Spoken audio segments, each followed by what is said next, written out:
मैं फिर से स्वागत करती हूँ। मैं धन्यवाद करती हूँ, आपका प्रतिक्रिया बहुत अच्छा रहता है। हमेशा हमें प्रार्थनाओं के द्वारा मतलब प्रार्थना का विषय बोल के हमें सेवा करने का मौका देते हैं और कई लोग ये कार्यक्रम को बहुत आशीष मिला है करके भी बोलते हैं। तो मैं बहुत दिल से धन्यवाद करती हूँ। ये द्वार जो प्रभु ने आपके घर तक पहुँचने के लिए, आपके वचन को सिखाने के लिए द्वार खोला है, मैं यीशु मसीह को दिल से धन्यवाद करती हूँ और आप सबको भी धन्यवाद करती हूँ।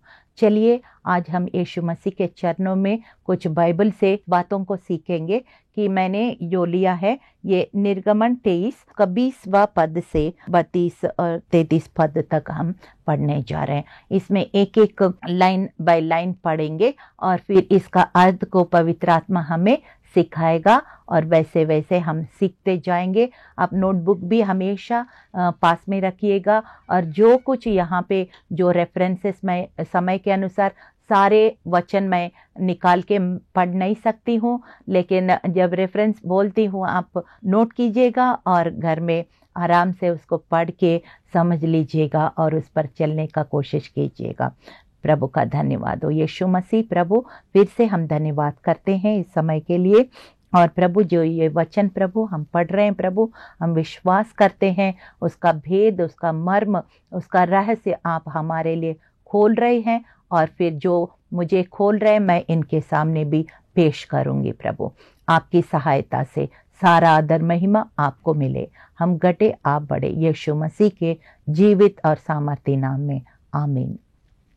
ये निर्गमन 23 का 20 से मैं पढ़ रही हूँ। सुन, मैं एक दूत तेरे आगे आगे भेजता हूँ जो मार्ग में तेरी रक्षा करेगा और जिस स्थान को मैंने तैयार किया है उसमें तुझे पहुंचाएगा।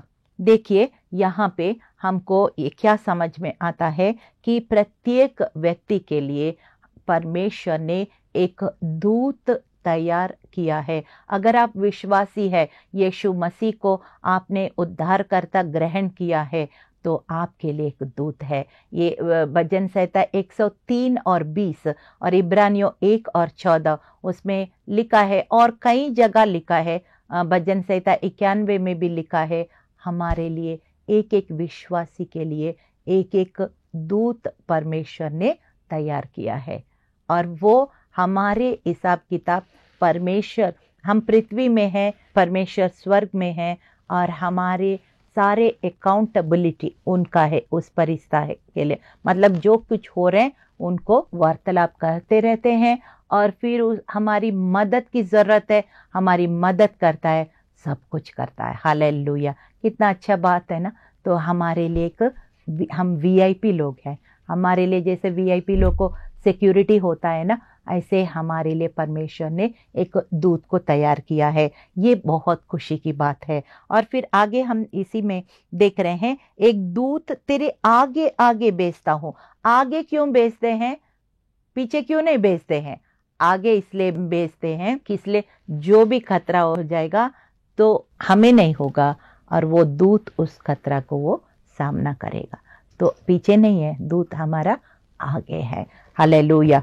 तो एक दूत तेरे आगे आगे भेजता हूँ जो मार्ग में तेरी रक्षा करेगा। मार्ग में रक्षा करेगा। सिक्योरिटी गार्ड का क्या काम होता है? हमारी सिक्योरिटी करने का काम होता है, रक्षा करने का काम होता है। और बड़े बड़े वीआईपी लोग को आपको पता होगा एसपीजी बोलते हैं, स्पेशल प्रोटेक्शन ग्रुप। आप टीवी में कभी बड़े बड़े मंत्री लोग को, प्रधानमंत्री देखते हैं, इधर भी एक इधर भी एक, ऐसे स्पेशल प्रोटेक्शन ग्रुप से कुछ लोग खड़े होते हैं। तो हमारा परमेश्वर कहता है हमें, हम वीआईपी से कोई कम नहीं है। कि देखिए, तेरा सुन, मैं एक दूत तेरे आगे आगे भेजता हूँ जो मार्ग में तेरी रक्षा करेगा और जिस स्थान को मैं तैयार किया है उसमें तुझे पहुंचाएगा। हालेलुया। एफिसियों 2:10 में लिखा है कि उसने सब कुछ पहले से ही हमारा निर्णय किया है, सब कुछ लिखा हुआ है कि उसी प्रकार से हम विश्वास के साथ एक एक कदम करके आगे बढ़ते हैं। तो यहाँ पे लिखा है, मैं जिस स्थान तुम्हें पहुंचाना था उस स्थान में पहुंचने तक तुम्हें रक्षा करेगा, मार्ग में तुम्हें रक्षा करेगा। ये कौन सा स्थान हमारे लिए तैयार किया? स्वर्ग हमारे लिए तैयार किया। और हम इस पृथ्वी का यात्रा से उस स्वर्ग राज्य तक पहुंचने का समय बहुत सारे मार्ग में खतरे हो सकता है। परमेश्वर कह रहे हैं कि तेरे आगे आगे तेरे स्वर्गदूत जाएगा और जिस मार्ग में तुम्हें पहुंचाना वो पहुंचाने तक तेरी रक्षा करते रहेगा। हालेलुया। और एक दिन प्रभु चाहेगा तो सिर्फ एंजल्स, फरिश्तों के बारे में हम स्टडी करेंगे, लेकिन अभी उसमें बहुत सारे यहाँ पे आशीषें परमेश्वर जो हमें दिया है उसको हम देख रहे हैं। तो इस तरह से फरिश्ते हमें मार्ग में, जीवन का यात्रा में परमेश्वर का मंजिल पहुंचने के लिए हमें रक्षा करते हैं, हमारे आगे आगे चल के हमें रक्षा करते हैं। और फिर दूसरा हम पढ़ते हैं कि उसके सामने सावधान रहना और उसकी मानना, उसका विरोध ना करना, क्योंकि वो तुम्हारा अपराध क्षमा ना करेगा, इसलिए कि उसमें मेरा नाम रहता है। देखिए, परमेश्वर हमेशा तैयार है वो अपने फरिश्तों को भेज के हमें मदद करने के लिए, लेकिन हमें क्या करना है? परमेश्वर का और उस फरिश्ता का, दोनों को हम मदद करेंगे तो फिर हमारा काम स्मूथली चले जाएगा। वरन विरोध करेंगे तो फिर फरिश्ता भी मुश्किल में आएंगे और परमेश्वर भी कई बार अपना हाथ हटा देता है, फिर शैतान घुसने का और मुसीबत में पड़ने का बहुत सारे चांसेस ज़्यादा है। इसलिए परमेश्वर चाहते हैं जो फरिश्ते हमें मदद करने भेजा है उनको हम सहयोग देना है। हालेलुया। जब सहयोग देंगे तो फिर हमें खतरा नहीं होगा। और आगे लिखा, यदि तू सचमुच उसकी माने और जो कुछ मैं कहूँ वो करे, तो मैं तेरे शत्रुओं का शत्रु और तेरे द्रोहियों का द्रोही बनूंगा। हालेलुया। यानी कि मतलब क्या है? हमारा परमेश्वर हमारे लिए युद्ध लड़ेगा। देखिए, एक पिताजी अपना छोटा सा बच्चा अगर पार्क में जा रहे हैं तो वहाँ बड़े बड़े बच्चे उनको दुशुम दुशुम मार सकता है, कुछ भी कर सकता है, लेकिन अगर वो पिताजी का उंगली पकड़ेंगे तो उसका कभी खतरा महसूस नहीं होता है। उनका जैसे कोई आके उस बच्चा को तंग करेंगे तो ये पापा देख लेगा, उसको सीधा करेगा। ऐसे इसी तरह से परमेश्वर क्या वायदा कर रहे हैं? यदि तुमको कोई तंग करेगा मैं उनको देख लूंगा। हालेलुया।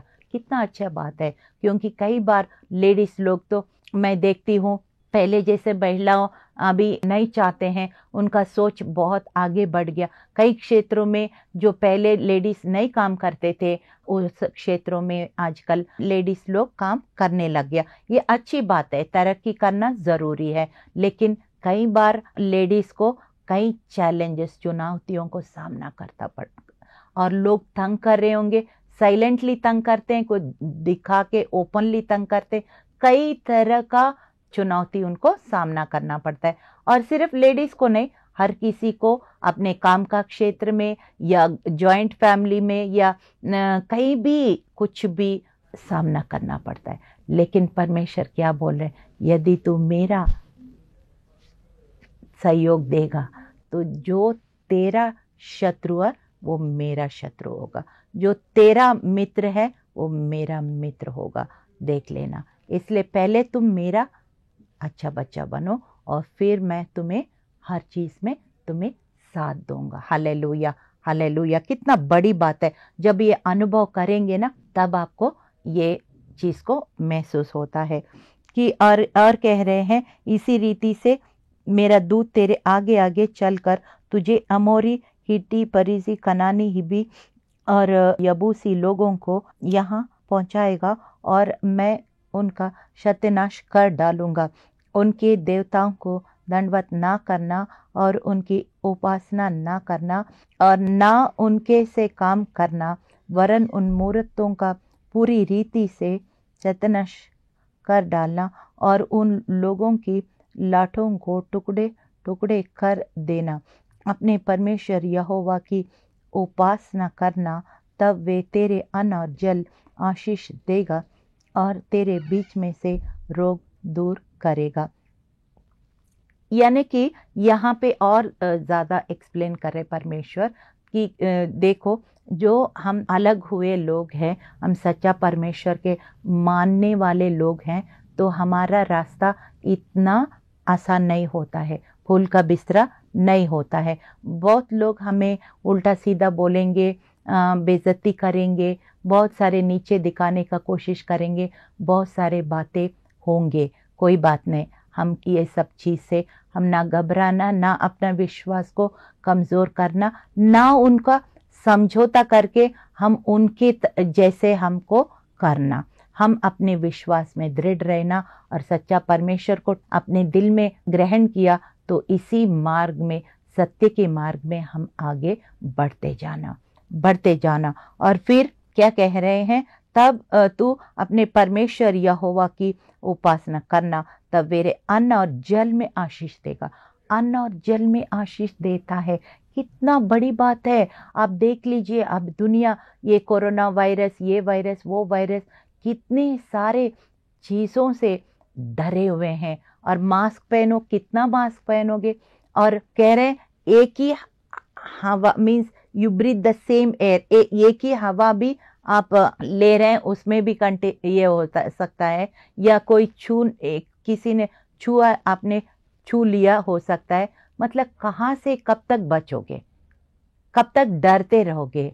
लेकिन परमेश्वर कह रहे हैं ये सब चीज़ से तुमको डरने का ज़रूरत नहीं है, क्योंकि तुम सच्चा परमेश्वर को मानने वाला, पूरा ब्रह्मांड का रचा हुआ सृष्टिकर्ता का बेटा और बेटी हो।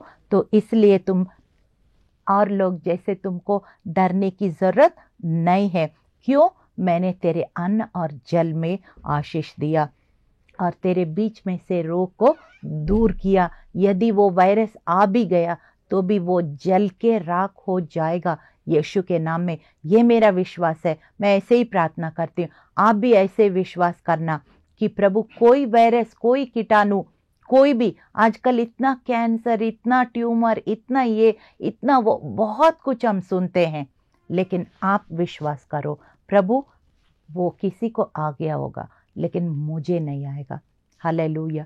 मैं हमेशा बोलती हूँ, प्रभु, जब मिस्र का घर और इजरायली का घर था और परी आए तो फिर वो क्या कर दिया, वो लहू देख के वो लांग करके गया। इसी तरह से वो वायरस हमें यीशु का, हमारी माथों में जो यीशु का लहू देख के, वो वायरस जो कीटाणु है वो हमें लांग करके जाएगा, मुझे लांग करके जाएगा।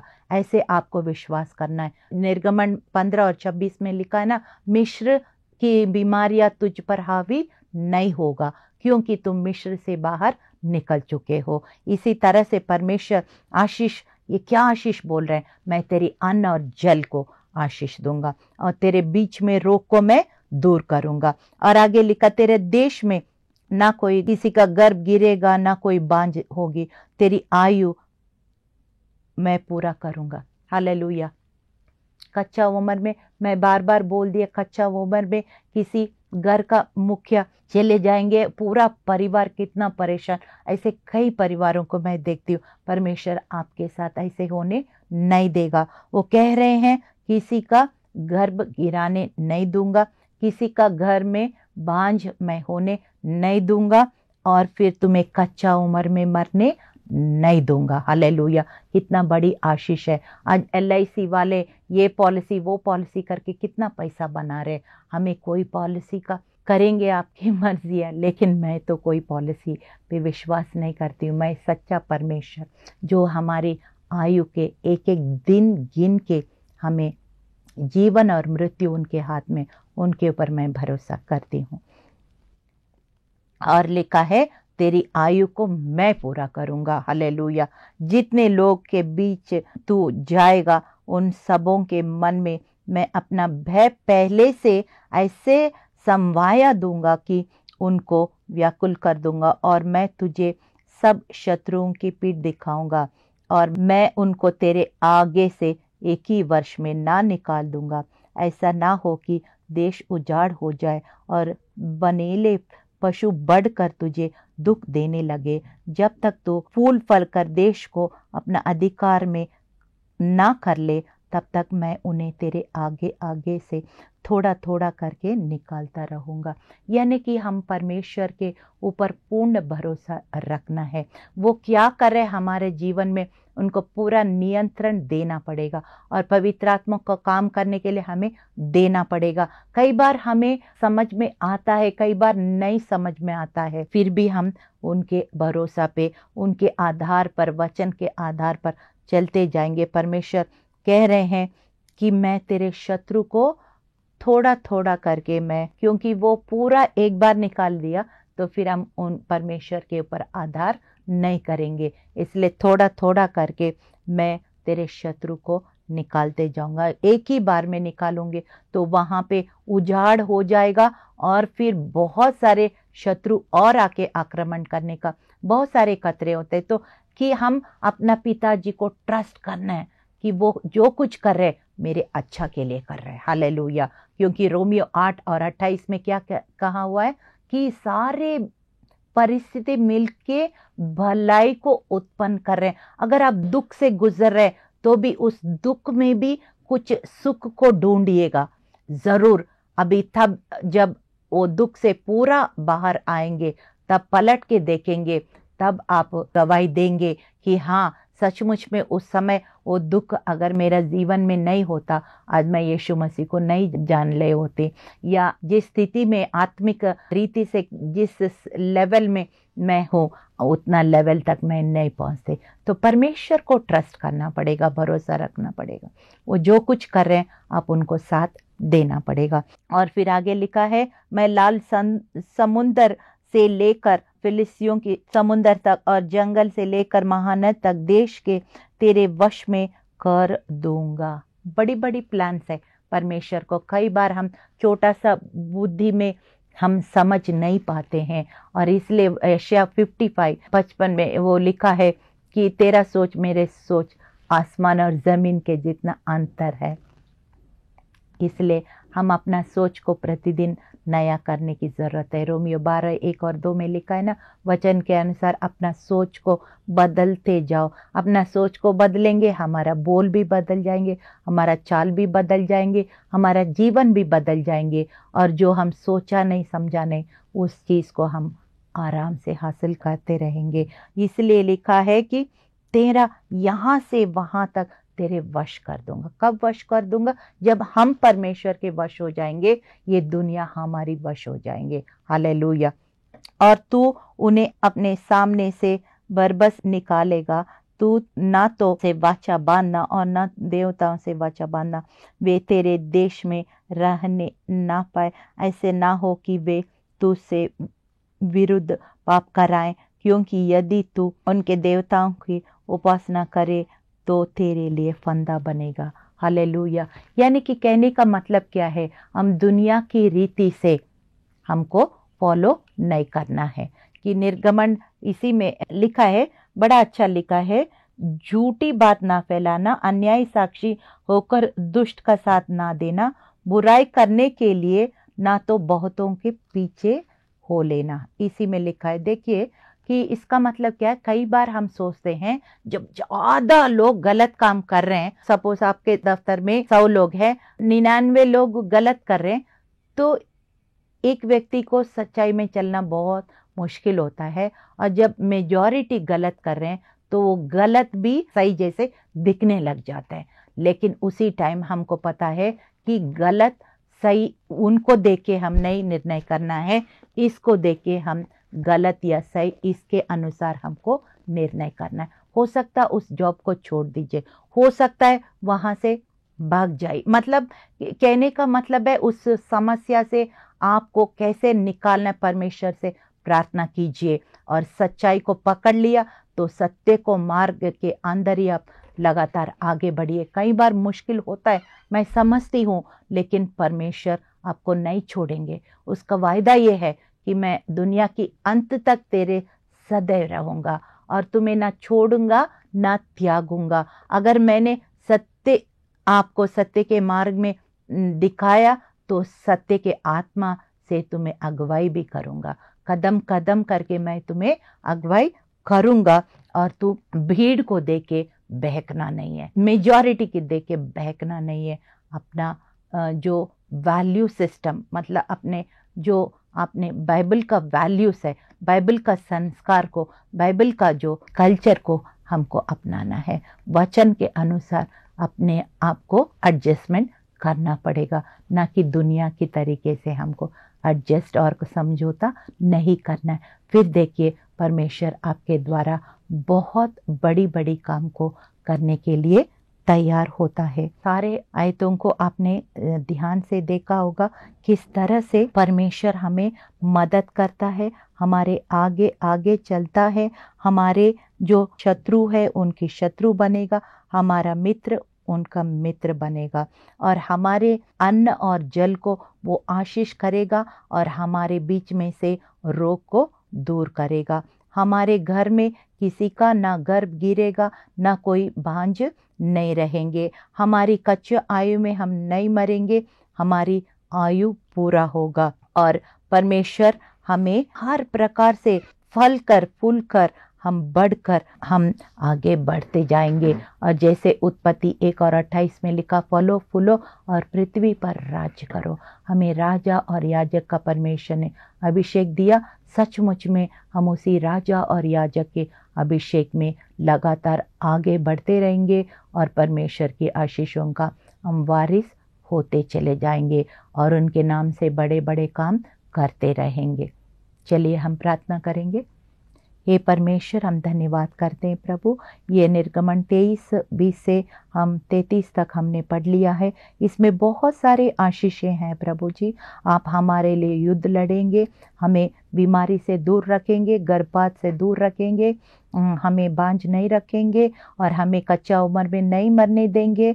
और प्रभु हमारी सुरक्षा करेंगे प्रभु, और हमें अपना देश बढ़ाने के लिए, हमारे प्रमोशन, हर क्षेत्र में हम आगे बढ़ने के लिए आप सहायता करेंगे और अपने समय पे करेंगे, अपने तरीके से करेंगे प्रभु। हमको भी प्रभु आपके सहयोग दे, हम दुनिया के देख के प्रभु कभी कमज़ोर ना पड़े, कभी अपना मन को कच्चा ना करें, कभी हम समझौता ना करें प्रभु, कभी हम उनको देख के डरे ना प्रभु और उनकी तरह हम नकल ना करें प्रभु। इसी बात में हमें सहायता कीजिए। हम सत्य के मार्ग में पकड़ लिया है, सत्य की आत्मा हमें अगुवाई भी करेगा प्रभु, और हर बंधन से हमें छुटकारा देगा भी प्रभु, हर शत्रु की युक्ति से हमें छुटकारा देगा भी प्रभु।